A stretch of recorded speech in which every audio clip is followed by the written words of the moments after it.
Tonight's story is a rather chilling one. Several encounters with large, hairy hominoids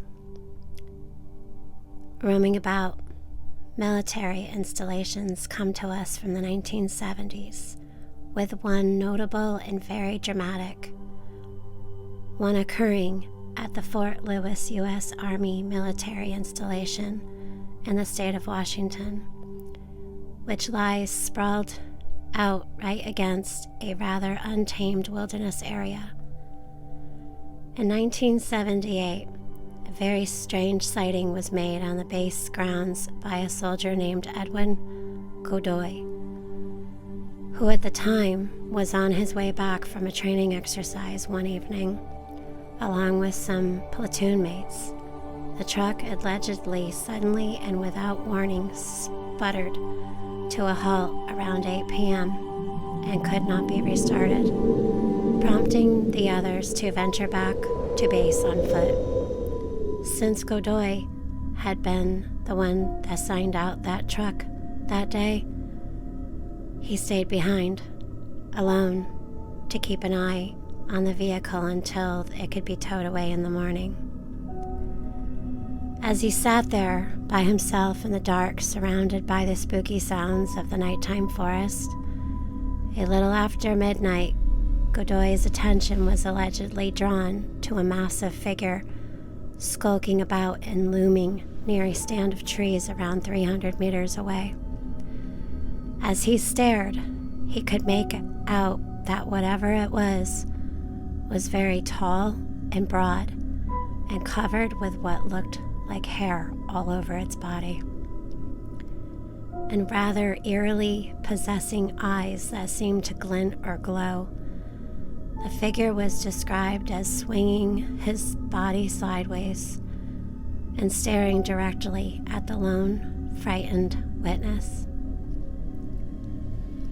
Things got rather harrowing when this hulking brute began to break out into a run towards Godoy, who would have described the following dramatic events. That thing started running towards me, so I shouted a halt 3 times, asking that thing to stop and identify itself. As it wouldn't reply, I made a first shot in the air and then shot at him or it. I don't know how to call it. The hairy thing grabbed his chest and emitted a loud moan, stopped and then ran to his right, disappearing into the forest. Godoy was left there shaking and terrified, yet out there alone in the night, surrounded by darkened trees and with no way out of there except on foot. He decided to lock himself in the truck. Although he was also well aware that this would be little protection from the enormous hairy beast, which was probably none too happy about having been shot, there would be no sleep for him that night. And when the tow truck arrived at 6 a.m. in the morning, he was still there, wide-eyed and clutching his weapon close. When Godoy told the tow truck mechanics what had transpired that previous evening, they skeptically went out to where the thing had been standing and, much to their surprise, found very large footprints pressed into the ground by something massive and heavy. Even more surprising was blood found on the ground, which was assumed to have been that of a wounded monster. This is where the whole story gets even more bizarre. According to Godoy, the mechanics made a secretive radio call, and not long after, the group of men in what happened to be lab coats and thick rubber gloves descended upon the area, taking samples of the blood and making casts of the footprints.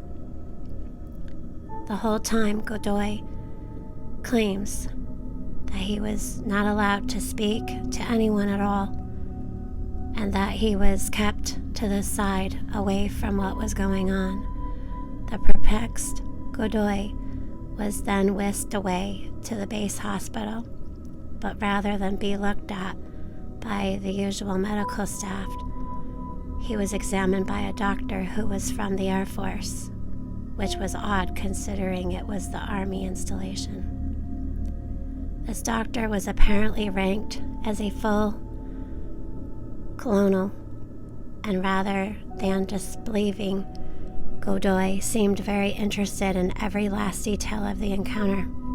This mysterious doctor was particularly concerned with any physical symptoms that Godoy may have been experiencing, such as headaches, dizziness, or a tingling sensation, of which the witness had none.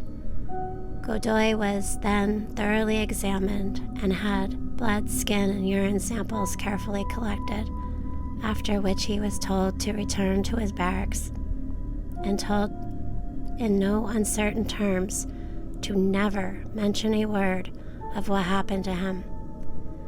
This gets all very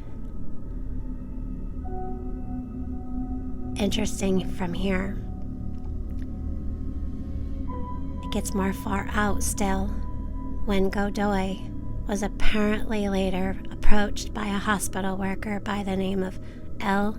Robles, who seemed to come to him secretly and allegedly said, "I, together with 2 other guys, had to analyze the blood samples taken from the ground, and now you are the soldier involved because it was stated as such in report. And you know, it's crazy, but what the hell was it you shot out there? When we examined the blood samples, we found out 3 weird things in it. The blood contained human blood cells, animal blood cells, and chlorophyll. Man, that's incredible. What the hell was that?" Godoy stayed true to his orders not to tell anyone and declined to explain anything to Robles.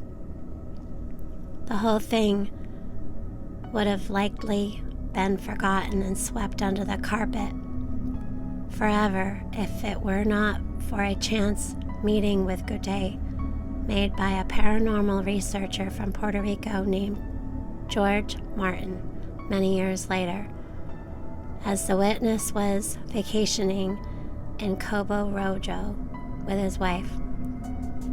It was here that Godoy would relate the whole outlandish tale to Martin, and the story would finally come out. This is the first video in a series of military base encounters. We hope to see you in the next episode.